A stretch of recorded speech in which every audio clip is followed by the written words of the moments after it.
L'Irlande, membre de l'Union européenne depuis 1973, est une république qui s'étend sur 26 des 32 comtés historiques de l'île. Les 6 comtés restants font partie du Royaume-Uni. La République d'Irlande se considère comme l'une des 6 nations celtiques et elle revendique cette identité. Le symbole officiel du pays est la harpe celtique, mais le trèfle à 3 feuilles est souvent utilisé comme autre symbole, notamment par l'équipe irlandaise de rugby. Du fait du climat tempéré océanique, les étés sont généralement doux, la température ne dépassant que très rarement les 25 degrés. Les hivers sont frais et pluvieux. L'île comprend une plaine centrale entourée de montagnes et de collines. Les paysages sont faits de tourbières, de lacs et de rivières.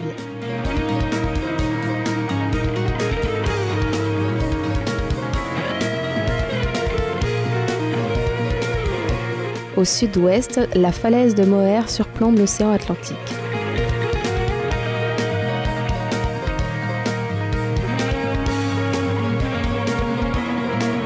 Non loin de là, les îles d'Arran font face à la baie de Galway. À l'est du pays, au nord de Dublin, le rivage est assez plat. Et tout autour de l'île s'étendent de nombreuses plages de sable fin. C'est dans la région de Galway que se situe le centre équestre d'Eastersiderland, installé depuis une trentaine d'années.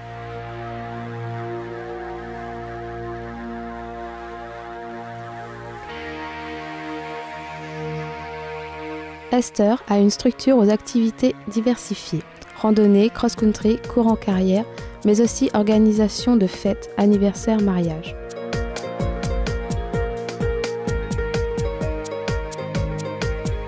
Enfin, Easter organise régulièrement des journées d'action et de solidarité.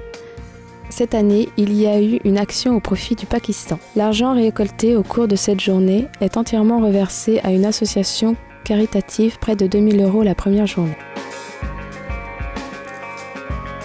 Les cavaliers européens, français, allemands, italiens viennent généralement une semaine attirés par le cross-country, accessible à tous, ou pour découvrir la forêt des alentours d'une superficie de 2000 hectares.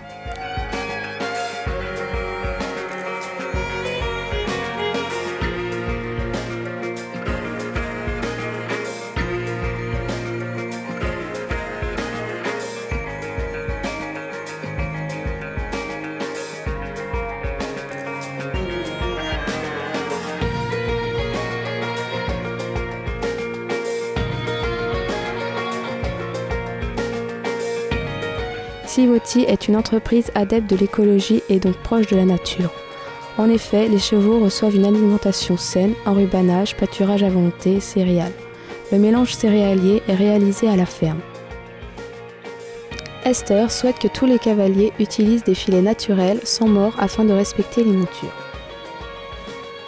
Dès mon arrivée, mon travail a consisté à gérer les chevaux, l'alimentation, les soins, veiller à ce que chaque cavalier soit prêt en temps et en heure, pour les différentes activités et l'entretien de l'ensemble des bâtiments. Rapidement habitué aux chevaux du centre, j'ai participé à de nombreuses randonnées en tant que guide. Cela me prenait presque 4 heures par jour. La forêt de Calbrac est un terrain magnifique de plus pour la randonnée.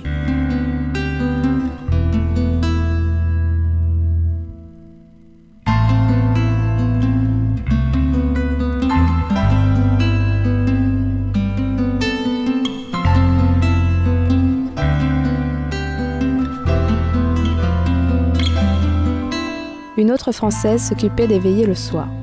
Nous étions une bonne équipe de 9 personnes, mais d'autres personnes venaient travailler pour 1 ou 2 mois, soit des Françaises, Hollandaises, Allemandes, etc. Les soirées étaient longues, surtout lorsqu'elles se finissaient au pub où l'on se rendait à cheval car cela était plus agréable. Une nature magnifique, une identité culturelle inégalée, une histoire tourmentée, une chaleur humaine jamais démentie.